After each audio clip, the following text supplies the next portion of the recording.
Hello, friends. If you struggle with prioritizing your mental health and don't know what that looks like or where to start, you want to listen to this episode.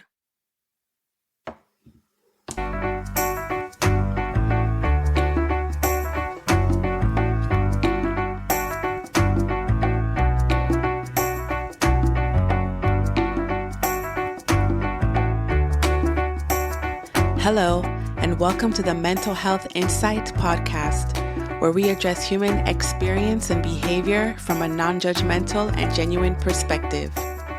My goal is to help listeners gain insight and break the stigma of mental health, because awareness begins the process of change. I'm your host, Erica Kreider.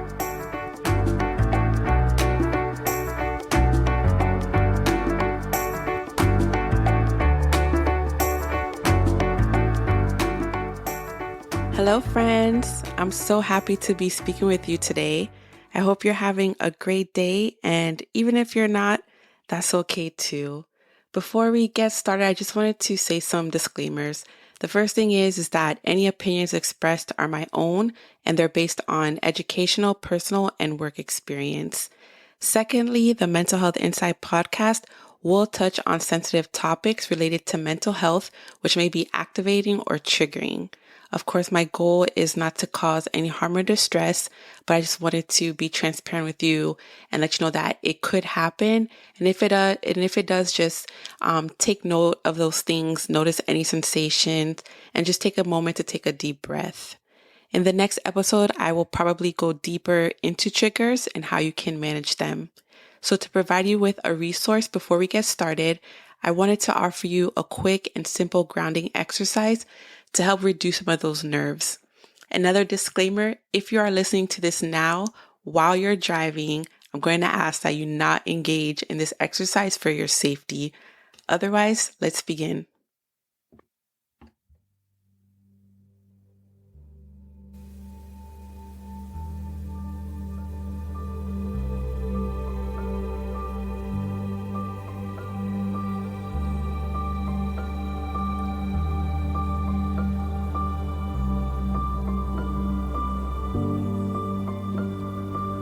Just take a deep breath in through your nose and out through your nose.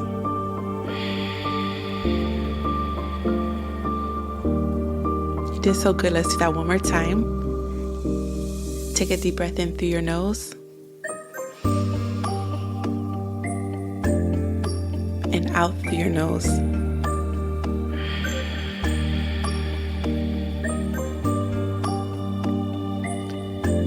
Allow yourself the opportunity to feel and notice any sensations on the inside. Notice the sounds you hear. It could even be the sound of your own breath. Any smells, or even how your chair is supporting you.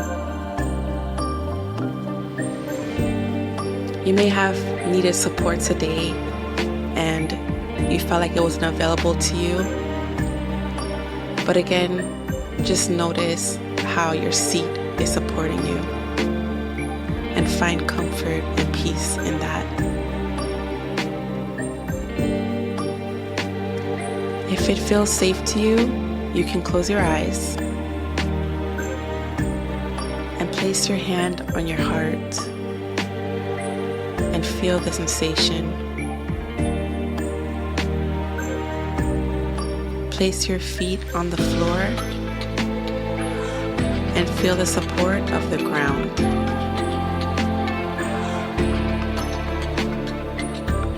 Notice these sensations without any judgment.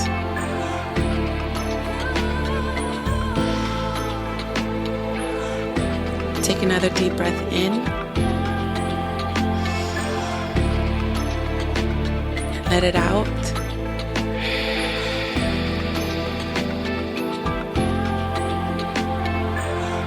One more time, take a deep breath in.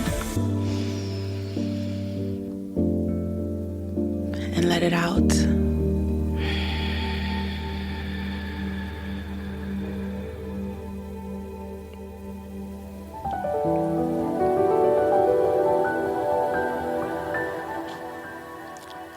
lot of the times we store tension on the inside.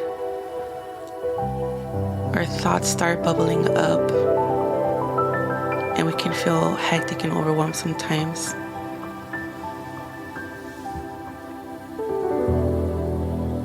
But as you're in this comfortable state, you may notice tingling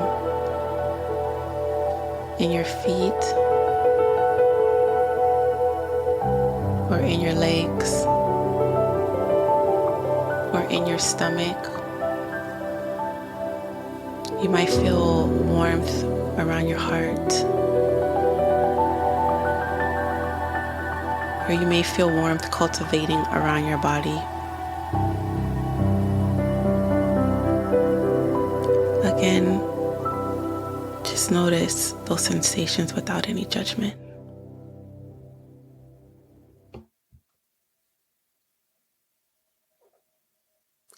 Great job, friends. So this is a grounding exercise that I wanted to share with you to help you release any tension or maybe even feelings of stress or anxieties.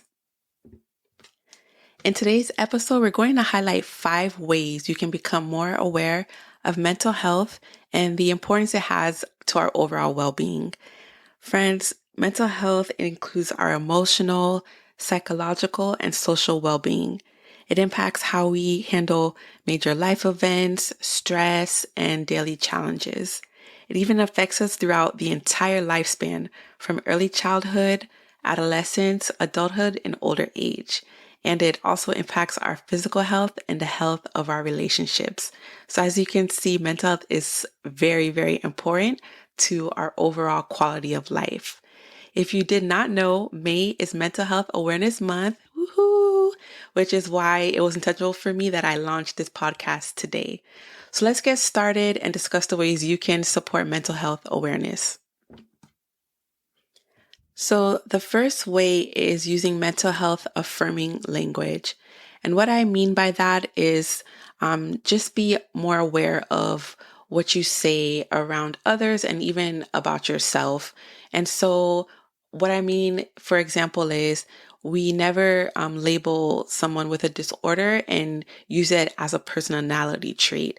And so someone who is diagnosed with depression, we don't say that person is depressed. We say this person suffers from depression.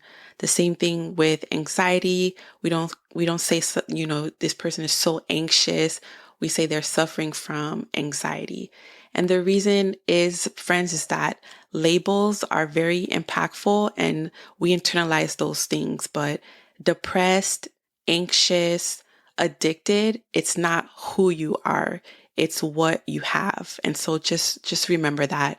Also, if you see someone who has their mood is fluctuating, you're not going to say, "Oh my goodness, this person is so bipolar." Instead, what you can do is talk to the person and say, "I've noticed a lot of fluctuations in your mood, and I'm concerned, and I just want to know what can I do to support you." And that's what I mean by using mental health affirming language. Another one is, and this is something that's very sensitive and near to my heart as I've suffered from it personally with a family member. But when we talk about someone who has passed away by suicide, we don't say this person committed suicide. Committed suicide, it sounds like someone did a crime. And just know that for someone to make that choice is very devastating. And so we say this individual died by suicide.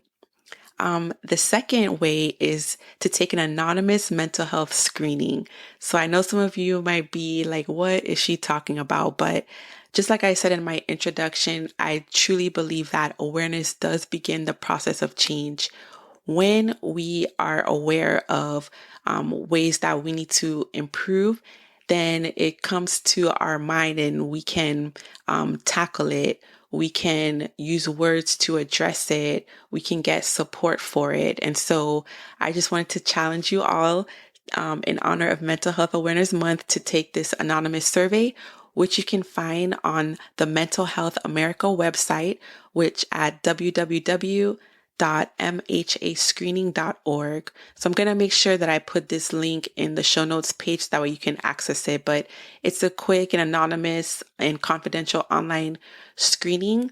Also, Mental Health America is a great website for anyone who has questions about mental health. It's also a great resource for employers who would like to prioritize the mental health for their employees. They have a lot of templates, newsletters, announcements, and things like that that you can access for free. So I encourage everyone to take that screening and see what the results show. And if the results do show that you may want to get help for whatever disorder it says you have, just know at the end of the day that you know yourself better than anyone else. And so you make the choice of what you would like to do with those results. But I'm going to encourage you to take that. And then the third way is to talk about it. So the American Counseling Association's hashtag for this month is Be Kind to Your Mind, which I love that so much. And one way to be kind to your mind is actually to release some of the things that we internalize. And one way is by expressing it openly. And that also can help break the stigma. And I know, friends, that that's a little bit difficult, especially in our society where, you have to be perfect, you have to keep it moving, you can't show any weakness, and things like that. And some of it too is cultural, where some cultures, mental health is looked down upon as if you are just a weak person again. And so I just wanted to say that at the end of the day, we are social beings, and studies do show that by talking about it and releasing it and sharing, it can release some of the tension and the distress that we feel. A simple way too is when you're in a circle of people that you trust, and someone asks you, "How are you doing today?" And if you're feeling fine, that's okay. But I encourage you to use different adjectives so we can start building a vocabulary of all the emotions that exist. And then also too, if you're not feeling fine, to have the courage and say, today I'm actually not feeling good, or I'm feeling overwhelmed, and I could really use your support today. And you'll be surprised how people can jump in and be that support for you. So number 3 is definitely important, and that's to talk about it. And that leads us into the next one, which is seeking professional help. So if you do notice that your distressing thoughts or feelings are impacting your daily functioning, and you're finding it more and more challenging to go to work, to interact with others, and you don't know what it is and you're feeling overwhelmed, I'm going to encourage you to seek professional help. And so just like when we feel a physical ailment, we go straight to our doctors.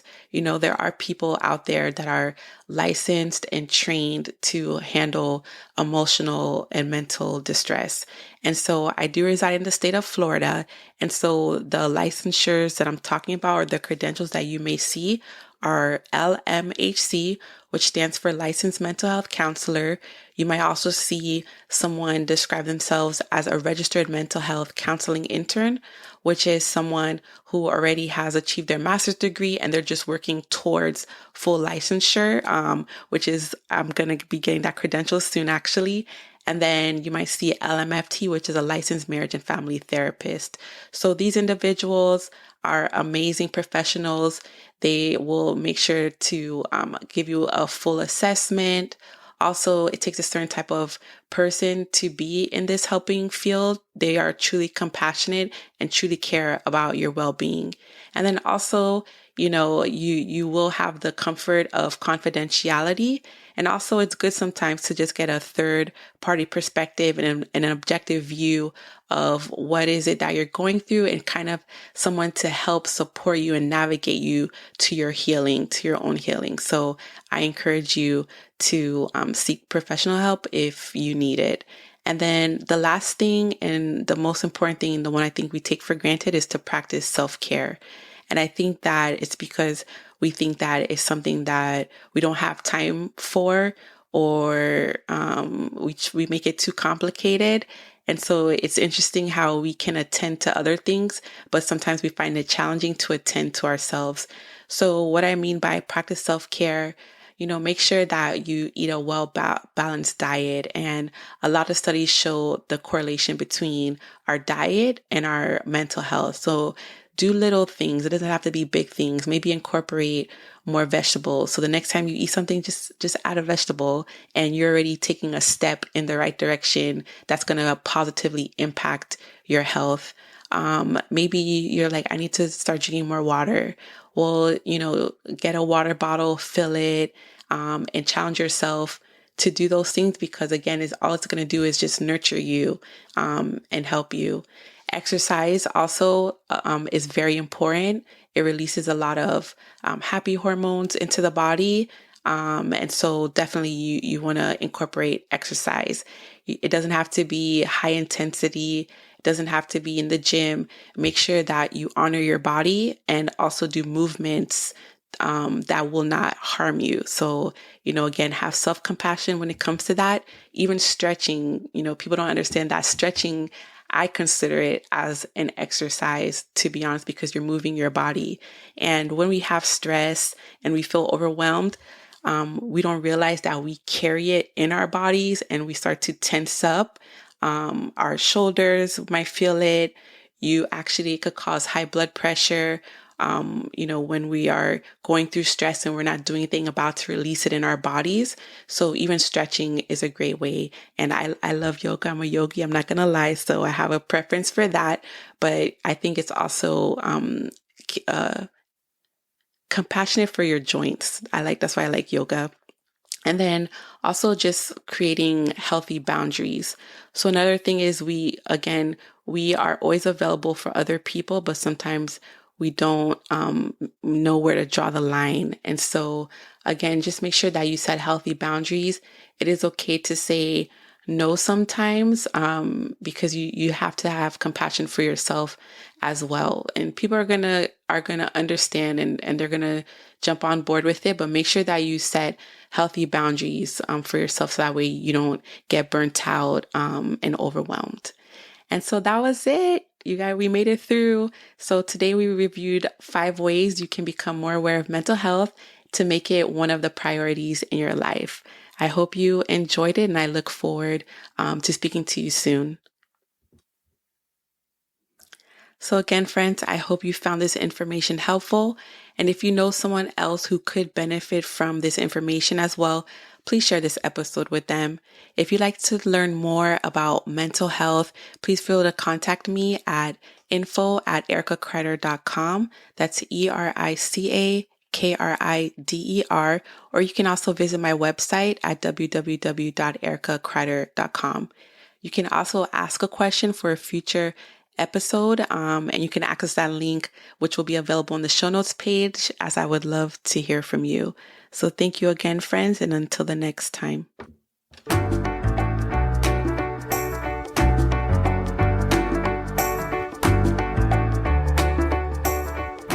Thank you for listening to this episode of the Mental Health Insight with Erica Krider podcast, and allowing me the space to connect with you.